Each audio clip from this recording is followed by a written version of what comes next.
Hey guys, so this is a little intro before the video starts. I just wanted to let you guys know that all of my videos are not scripted. So if I make a mistake or something while I'm speaking, it's just because I'm trying to think while I'm working at the same time. So yeah, it might get a little messy sometimes, but just bear with it, and I hope everyone makes it through this course. And yeah, let's get into the video. Hey guys, so welcome to the first video in the React course. And in this course, we'll be covering everything you need to know about React. So firstly, there's a few things we need to install. So I've gone ahead here, and in my documents folder, I created another folder called React here. And this is where we'll be storing all of our projects. If I head to the browser here, there's one thing we need to install before we start. So I'm going to search for Node.js. And the website is nodejs.org. So we just want to download and install this. And after you've finished installing it, you want to right click on the Windows button down here and select Terminal here. And in here, once this loads, you just want to press npm and then -v with the space between it. And if you hit enter here, it should give you a version number here. That's to say that it's installed correctly. And you want to do the same thing for Node. So Node-v, and if you hit enter, it should show you a version number here. If you're getting an error or something there, it means it was not installed correctly, so just uninstall it and reinstall it from this website. And once that's done, you have everything you need to start creating a React app. Now I'm going to show you how to create a React app here, but I don't want you to follow along. Just watch the video first, because I'm going to explain something. So if we go into our projects folder here, we don't need to create a folder for our project. We can just right click here and select open in terminal. And the tool we use to create our project will create that folder for us. So again, don't follow along with what I'm doing here, but we want to run npx create -react -app, and then we give our app a name. So it could be like test app or something, whatever. And if we hit enter here, it will start creating that app for us. But we don't actually want to do this because the library called create react app is no longer maintained. So even though if you search on the internet, how do you create a React app, they're going to give you that command npx create react app. That's no longer maintained. So if you use that, it's going to use whatever the last version was before the creator of create react app left. So the newer version of doing this is we want to do npm, and we want to say create here, and then we do vite at latest. So this is the new way of creating a React app. You no longer want to be using create -react -app. So if I hit enter here, which now you can follow along with the video, it will ask me a few questions. So firstly, it's asking me for the project name, and I'm just going to call this YouTube, and I'll hit enter. And next, it's asking me to select a framework. So we have a few different things to choose from here. We obviously want to select React here because that's what we're doing in this course. Next, it's asking for a variant. So there's a few different variants here. We want to select JavaScript. Now, oftentimes you'll also select TypeScript here, but for this course, I'm just going to use JavaScript because it's a lot easier. So there's no use getting into types and all of that stuff here. Let's just go with plain old JavaScript. And it's already done. So if you went the route of using npm create react app, this would actually take a long time to generate and get all your files ready and stuff. But using this new method vite at latest, it's really fast, and now we're ready to start our project. So after this, you can follow these 3 commands here, or you can just close the terminal and head into the new folder that it just created. And you can see there's already some files in here for us. So we just want to right click here and then open in terminal. And once this is opened, we want to type code and then dot. And if I hit enter here, this will open it up in Visual Studio Code. So make sure you already have that installed on your system. I have it here. And I'm just going to hit enter here to open this up in VS Code. And I'll make this full screen. So in this video, we're not going to be coding anything. We're just going to be going over what all the stuff here does. But there's one more thing we need to add to this before it's complete. So if we head back into the terminal here, we need to type npm install.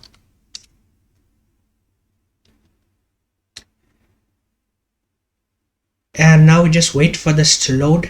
And once it's done, our project will be ready for us to get started with. Okay, so now it's done and it says we added 197 packages to our project. I know that sounds like a huge number here, and I'll explain what all of that is in a second. So let's head back to the project here in VS Code. So you can see we have a number of folders and files here. And if you are paying close attention, this node_modules folder is what appeared after we typed in npm install. So let's go through all of this one by one and see what each file and folder does. So down here we have vite.config.js, and right now we don't need to mess with anything in this file, but just know that we used something called vite when we were creating our React project, and this is the config for that thing called vite that we used. We might talk about this later, but for right now we don't need to do anything here. We can just close this file. Next we have a readme here. I don't think I need to explain to anyone what a readme is. If we push this to GitHub, this is what will display on GitHub. So I'm going to close this. Next we have packages.json here. So I'm going to open that. And here there's a few things that we can look at. First is the name. This is the name of our project. It's not really that important. If you're publishing this as like a website or something, this is not going to show anywhere. But it is what we typed in when we were creating this project. Next we have the version number here. Again, this is not important to us right now. We're creating a website where the version is not important. Then we have the type here. So the type is set to module, and I'm going to delete this for a second just to show you what the two options here are. And there's two options here. One is called CommonJS and one is called module. And this refers to the way that we import our node modules into each page that we're working on. It's a bit too complicated for me to explain right now at the beginning of this course. So for now, just know that CommonJS is the older way of doing things and module is the newer way of doing it. So I'm going to select module here. And next down here we have some scripts. This basically tells Node how to start up our project when we want to view it in the browser. And then we have dependencies down here. Now, if you remember when we first created our project, we ran the command npm install.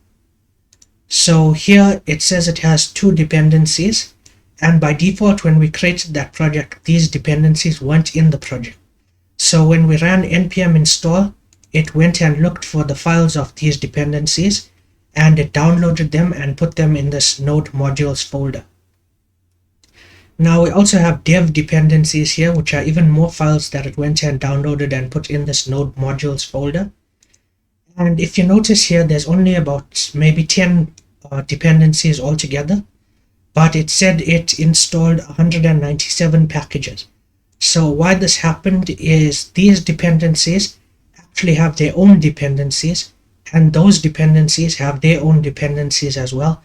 So that's why you have the snowball effect where you ended up having 100 and something dependencies here in this folder. So let's move on to the next file now. We have packagelock.json. This we don't really need to touch, so I'm going to close this. It's basically the same as the package.json, but just know that if something ever breaks in your project, you want to delete the packagelock.json, and you also want to delete the node modules, and then you want to do npm install here again. So next we have index.html, and this is something that's unique to Vite. So if you created your project by doing create React app, you won't have this index.html file here. But this is basically the template where all of our code that we write fits in between of. So you can see here we have this div with the ID of root. When we create a file or a page here, it uses this as a template and it slots in whatever code we wrote into this place here where it says root. But we'll talk more about that later. For now, just know that this document is the template that all our files use. So I'll close this for now. These other two files here are not really important to us. One is gitignore, which tells the Git what files not to upload to GitHub when we're publishing our repository. We're not going to talk about that. Then is eslint.config. If you know what eslint is, it's an extension that you have in VS Code. This is just some config for it. And then we have a folder here called source src. So if I open that, you'll see we have a few files here. The source directory is actually our main directory where we'll be creating our app in. And in here, there's a few different files. So let's go through them one by one. So we'll start from the bottom here. We have main.jsx. So I'm going to open that. And notice here it says .jsx, not .js. That's how we create React pages here. So whenever you're creating a new page, you want to make sure it's .jsx and not just .js. And we'll look at that later on as well. Okay, so now let's talk about main.jsx. This is the main file that runs when we start up our application. And here at the top, you can see it has a bunch of imports. So this is how you would import one of those modules I told you about. You just type the keyword import, and then you type the name of the module, and then from and where it's from. So this where it's from here is actually referring to the name of the folder here in the node modules. But we'll get into that more later, and also autocomplete will just fill that out for you in VS Code. So down here at the bottom, we can see it creates root. So that means this is the root of our app. And it just gives us some basic information here. And notice here in the middle, we're mounting something called app. By mounting, I mean we're using the tag for it. And it's being imported here. So app is coming from the same folder. That's what this dot means. And the file is called app.jsx. So let's go look at what's inside of that file. So here we have app.jsx. And we just skipped over the index.css file, but I think everyone knows what CSS is, so we can just skip over that. And up here at the top, we're importing more stuff here. And down here, you can see this is actually a full page. So we have divs, we have A tags, we have all of this stuff here. This is an HTML document. And here we have something, it's a constant variable. And we're doing something strange here, but I'll explain all of this in future lessons. For right now, let's just run this and see what it does. So I'm going to open up the terminal again, the same one we had opened, and I'm going to type npm run dev. So when I hit enter here, we're going to press Control and click on this link it gives us. And now we can see it in the browser here. So this is what our app.js has in it.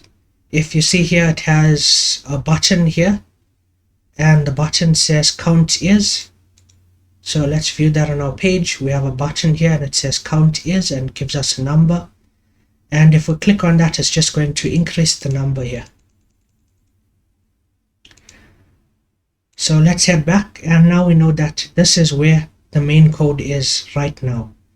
But we can always change this later. All we need to do is create our own file, and then in the main.jsx, instead of using app here, we use our file.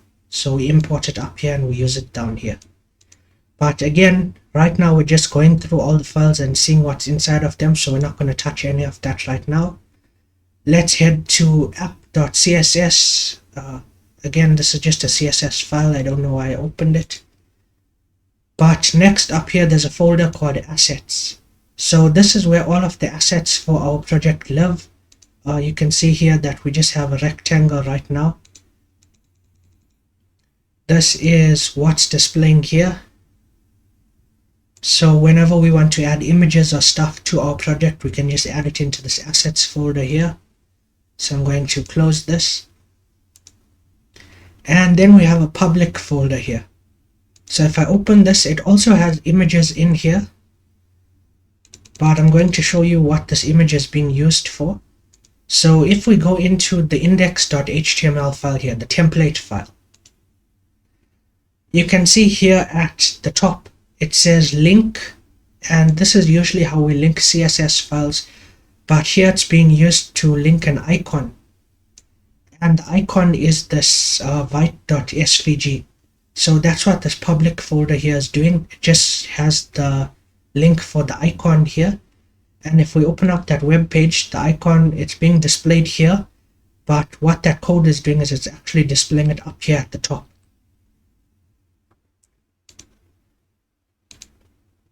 So that's what this line of code here is doing. And yeah, that's why we have this vite.svg inside the public folder. And then we have the node modules folder, which I already explained. It contains all of the modules we use in React and anything we may install later. So to install something, all we need to do is head back to the terminal here. I'm going to press Ctrl+C, and that will kill this process. And then we type npm install, and then we type the name of whatever package we want to install. So we're not going to do this right now. I just wanted to show you how it's done. And yeah, now you know what all of the files in here do. And in the next video, we'll start creating our first React app. So for those of you who are new to the channel, make sure you're subscribed. I'm trying to get to 1,000 subscribers, and yeah, I'll see you guys in the next video.